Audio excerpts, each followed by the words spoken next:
Olá, seja bem-vindo no podcast Fé para Vencer. O podcast que tem como objetivo fortalecer a sua fé para que você possa experimentar as bênçãos de Deus na sua vida em toda a sua plenitude. E o nosso intuito principal aqui é que a palavra de Deus ela possa fortalecer a sua vida de uma forma clara e também de uma forma aplicável. Eu creio que a palavra de Deus ela não é uma palavra que nos distancia de Deus, pelo contrário, a palavra de Deus ela nos aproxima de Deus, ela nos alinha com Deus. O propósito da palavra é nos ajustar. Muitas vezes nós ouvimos a palavra de Deus, ela é sobrenatural, mas ela é para ser entendida e vivida de uma forma natural, de uma forma normal na nossa vida. Então, quando Jesus ele veio à Terra, uma das preocupações que Jesus ele teve ao pregar a palavra era facilitar a forma da comunicação para que todas as pessoas elas pudessem entender o evangelho de uma forma simples, de uma forma fácil. Muitas vezes, ao invés de facilitar a compreensão da palavra, nós complicamos ela. E neste podcast, Fé para Vencer, o nosso objetivo é fazer com que a palavra ela fique clara, objetiva e ela possa ser aplicável na sua vida. Até porque a Bíblia nos ensina em Hebreus, no capítulo 11, no verso 6, que sem fé é impossível agradar a Deus. E todos que dele aproximam precisa crer que ele existe e que ele é galardoador dos que o buscam. Então, toda vez que nós buscamos a Deus com fé, nós podemos experimentar as bênçãos do Senhor em toda a sua plenitude. Sem fé, nós não conseguimos de maneira nenhuma agradar a Deus. Nós perdemos muito a não estar atento à palavra de Deus. E hoje eu quero falar sobre como a honra pode curar famílias. Tenho ministrado aqui na Igreja Cristo em Nós uma série de palavras, estação de cura, e Deus ele tem me dado algumas ministrações, e dentre elas, uma que eu quero compartilhar com você hoje, para que você possa entender a palavra de Deus, como a honra ela pode restaurar uma família, restaurar um casamento, restaurar o relacionamento de pais e filhos. E o texto que eu quero usar para que nós possamos comentar a respeito desse texto está em Lucas, no capítulo 15. Quero ler apenas alguns versículos bíblicos e quero mudar um pouquinho a perspectiva do texto, porque o texto ele é o texto do filho pródigo. Nós vamos tratar de alguns assuntos, bem comuns a respeito do filho pródigo, mas nós vamos ampliar um pouquinho o entendimento desse texto. No capítulo 15 de Lucas, no verso 20, a palavra de Deus diz assim, olha, a seguir, levantou-se e foi para o seu pai. Estando ele ainda longe, seu pai o viu e, cheio de compaixão, ele correu para o seu filho, o abraçou e o beijou. Apenas esse versículo a princípio. Quando nós vemos a história do filho pródigo, nós percebemos aqui a história da humanidade aqui na Terra. Algumas pessoas perdidas no mundo, porque abandonaram a caminhada com Cristo. E, infelizmente, nessa época que nós estamos vivendo, nesse contexto, estamos aí no final de 2005, iniciando aí 2026, faltando apenas 40 dias aproximadamente, 45 dias, e a gente tem visto que as pessoas elas têm abandonado muito a caminhada cristã, abandonado esse privilégio, essa bênção que é servir a Cristo. Então a gente vê uma gama muito grande de pessoas afastando de Cristo. Então, o texto do filho pródigo, a gente vê quando esse filho, né, ele pega todos os seus bens e ele vai embora. A gente percebe isso cada vez mais real na nossa geração. As pessoas pegando tudo que Deus as abençoou, né, toda uma vida e tentando buscar felicidade longe de Deus. Em compensação, existe um outro filho que ele não abandona a casa do pai, porém, ele está perdido. Ele não sabe os seus direitos, ele não sabe que tipo de filho ele é, os acessos que ele tem, e basicamente ele está perdido dentro da casa de Deus. Então nós temos essas duas vertentes, nesses dois pontos, algum querendo algo a mais e o outro não sabendo o que tem realmente. Mas eu quero hoje tratar de algo dentro desse texto um pouco diferente, porque quando o filho ele vai embora, ele pede a sua herança, ele está basicamente desonrando o seu pai ainda em vida. Que como todos nós sabemos, a herança ela é dada após a morte. A gente sabe que nos dias de hoje as pessoas, né, em determinada idade, elas já organizam tudo para ficar bem dividido entre os filhos. Não era o caso nesse texto aqui, mas a Bíblia diz que um dia o filho, sem um motivo claro aqui, específico no texto aqui, ele decide ir embora. Ele decide viver longe da casa do pai. Naturalmente, ele está insatisfeito ou ele está achando que não tem tudo o que precisava na casa do pai. Então ele pega tudo que é dele. Eu acredito que ele não recebeu apenas dinheiro, ele recebeu herança, terra, às vezes bois, ele vendeu tudo.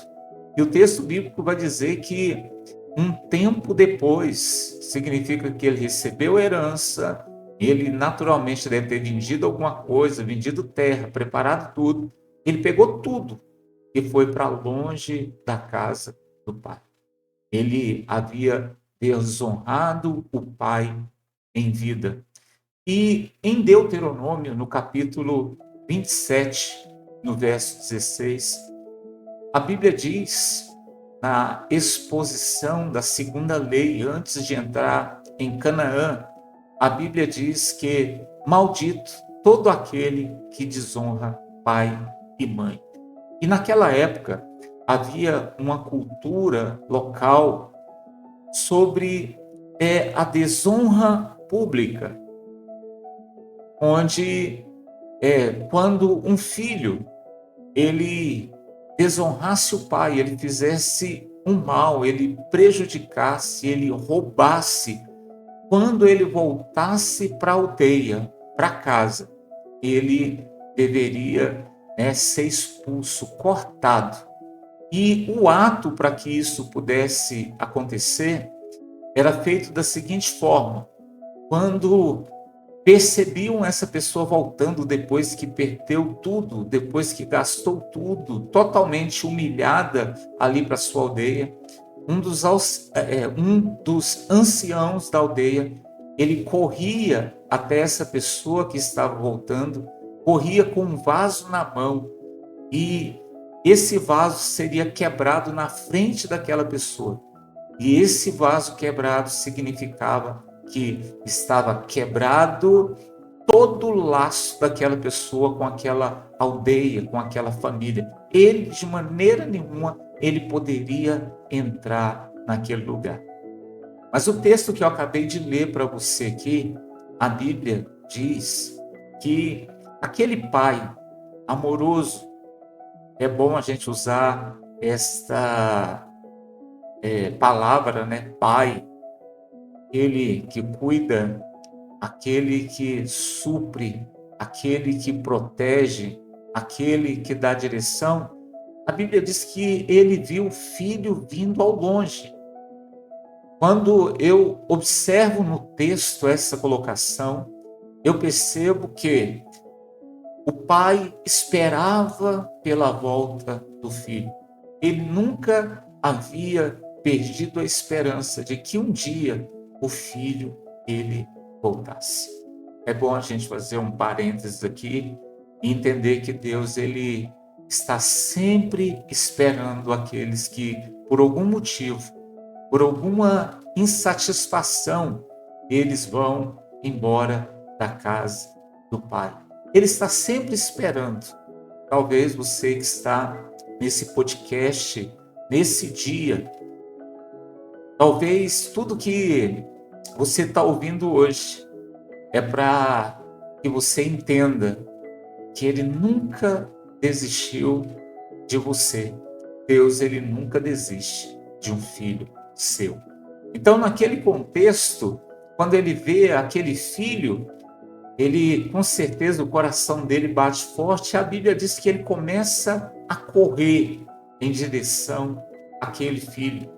E eu, por muito tempo, queria entender o motivo pelo qual este pai, ele corre em direção daquele filho. Segundo a cultura daquele povo, daquela época, dos judeus daquela época, uma pessoa de idade, uma autoridade, uma pessoa de posição, se ela corresse, ela estaria se humilhando. Era um ato de humilhação. Aí vem a pergunta: se era um ato de humilhação, por que ele estava correndo para alcançar o seu filho? Seria só amor? Já seria uma resposta aceitável, normal, mas tem algo muito maior do que isso por detrás dessa atitude de correr. O pai realmente ele estava se humilhando para que o filho não fosse humilhado. Por quê?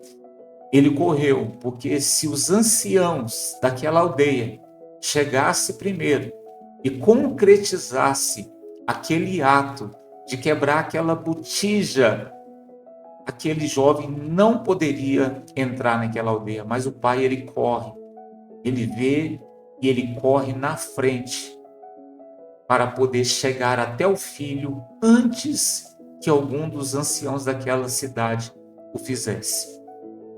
E a Bíblia diz que ele corre e alcança aquele jovem. E quando ele chega lá, não apenas ele chega primeiro, mas ele beija o filho, ele abraça o filho. O que significa isso? O pai, ele aceitou a humilhação para que o filho não fosse nem humilhado e nem cortado. Quando Jesus ele vem na terra e ele aceita toda humilhação, toda disposição maldosa humana sobre a vida dele, ele está fazendo aquilo para que a gente não viesse sofrer. Jesus ele estava tomando o nosso lugar. Ele estava fazendo isso para honrar a humanidade. A palavra honra significa, olha, mostrando o valor que cada pessoa tem. E honra é isso, é você valorizar a pessoa pelo valor que ela tem. Então, quando aquele pai ele se humilha, ele se humilhou para que o filho não fosse humilhado. Deus se humilhou através de Jesus para que você não fosse humilhado, para que você não viesse ser cortado, para que uma porta pudesse ser fechada e você fosse impedido novamente de ter acesso à sua família.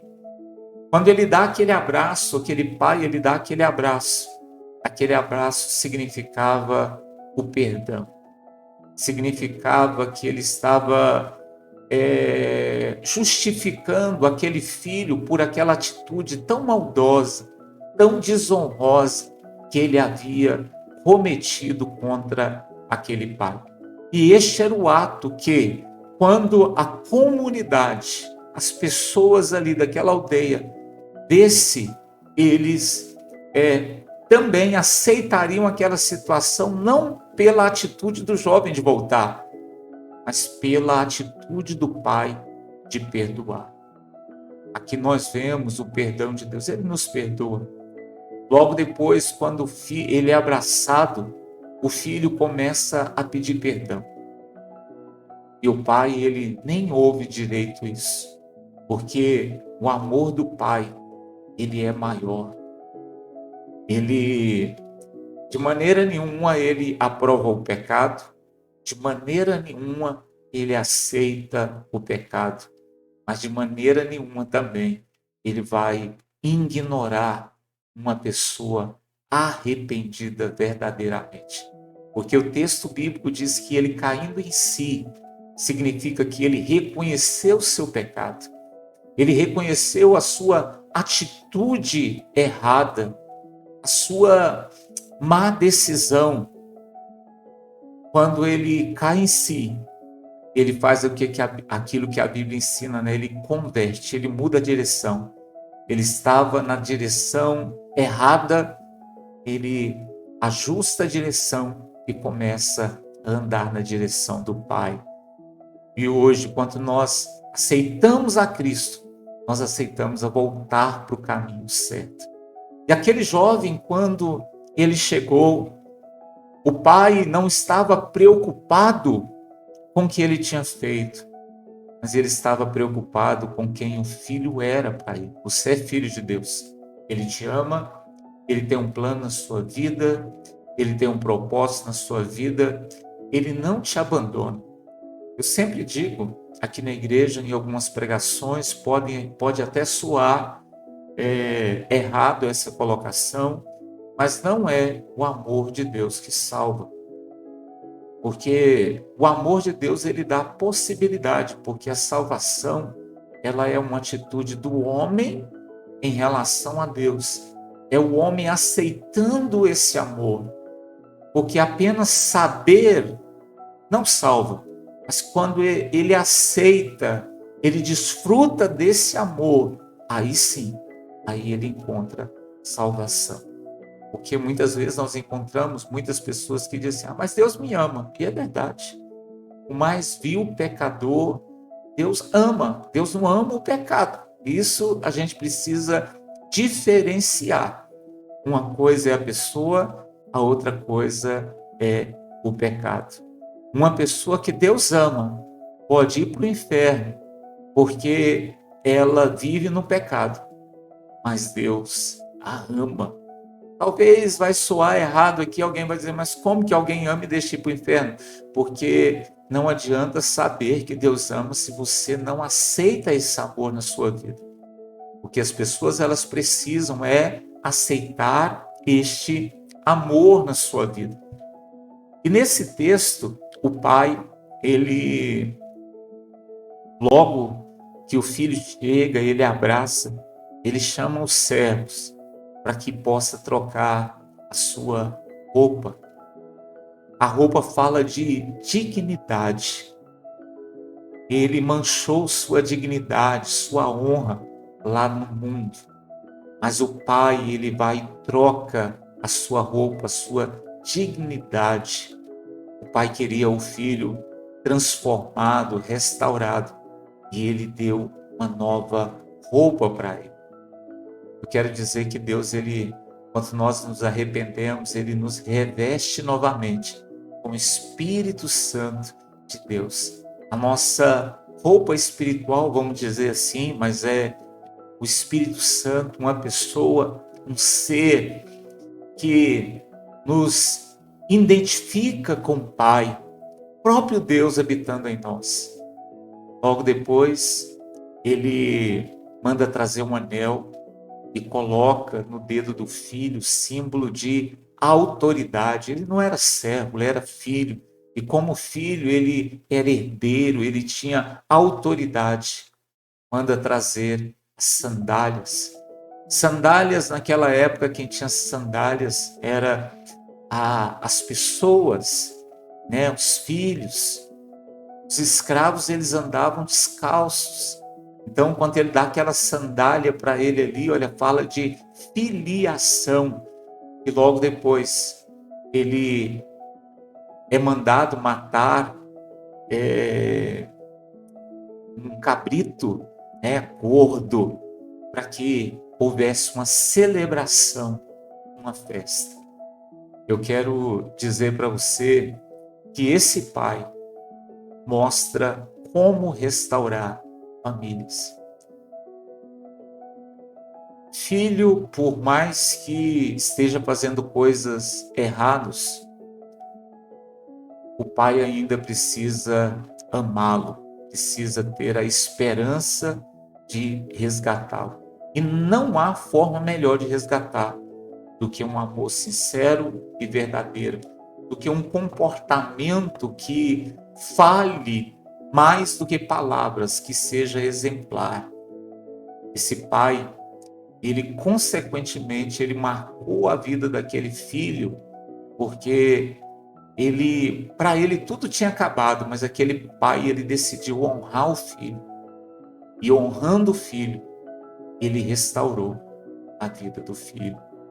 Quando Jesus, ele libera a tua palavra e ele está te chamando, ele está honrando você, ele está mostrando o seu valor, a sua importância, que ele está querendo restaurar a sua vida, querendo você de novo. Às vezes você não entende. O texto não acaba por aí. Ele diz que o outro filho, quando ouve a festa, ali fica zangado. Mas ali dentro da casa do pai, tem um pai que ele não quer apenas o que estava morto, o que estava perdido e reviveu. Ele queria aquele que estava perdido dentro da casa também. E ele vai explicar: seu irmão estava morto, estava perdido, mas voltou a viver. Ele estava apaziguando a situação. A vida de um pai não é fácil. Os que estão fora precisam de ajuda, mas os que estão dentro da própria casa, dentro da igreja, precisam de ajuda. Estão em conflitos, estão em direção erradas. Dentro desse texto nós podemos ver gentios e judeus, escolhidos por Deus, no plano de Deus. Porém, um não compreende o outro, um não aceita o outro até hoje. Mas o Pai, com seu eterno amor, ele está fazendo de tudo para unir os seus filhos através da honra. E eu quero terminar hoje dizendo para você, olha, a honra, ela cura. A honra, ela restaura. A honra, ela muda a história das pessoas. Esse pai nos ensina muitas coisas. A parábola não é só sobre o filho pródigo, é sobre um pai maravilhoso, amoroso. Essa parábola é sobre um pai que vê como que os filhos estão, e também um pai que está atento com a volta dos filhos para sua casa. Também fala de um pai que corre, está disposto a se humilhar para que os filhos não sejam humilhados. Às vezes você tem sido humilhado porque você quer, porque Jesus, ele decidiu se humilhar no seu lugar para que você não vivesse isso. E talvez você está vivendo isso, não é por vontade de Deus. Eu vejo muitas pessoas, elas dizendo o seguinte: parece que ele não me ama. Talvez eu faria a seguinte pergunta: será se você se ama? Porque você se coloca em risco todo momento. Você toma atitude sem pensar todo momento.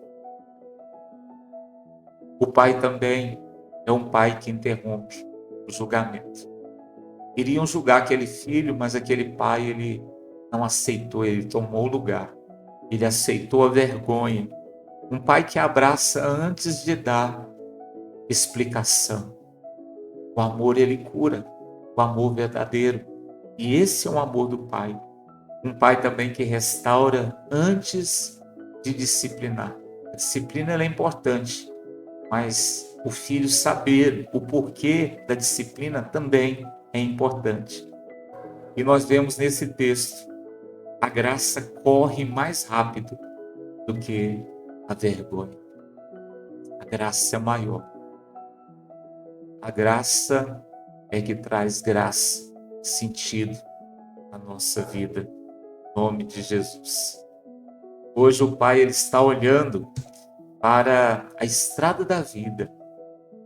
E quando ele vê você dar o primeiro passo, ele começa a correr na sua direção. Antes que a culpa venha, ele corre. Antes que a crítica ela venha, ele corre. Antes que o passado te condene, ele corre. Ele vai te abraçar antes mesmo da confissão completa. Ele vai te restaurar antes que você se ache digno. E eu queria hoje, nesta live, dizer, olha, venha, o Pai ele está correndo em sua direção.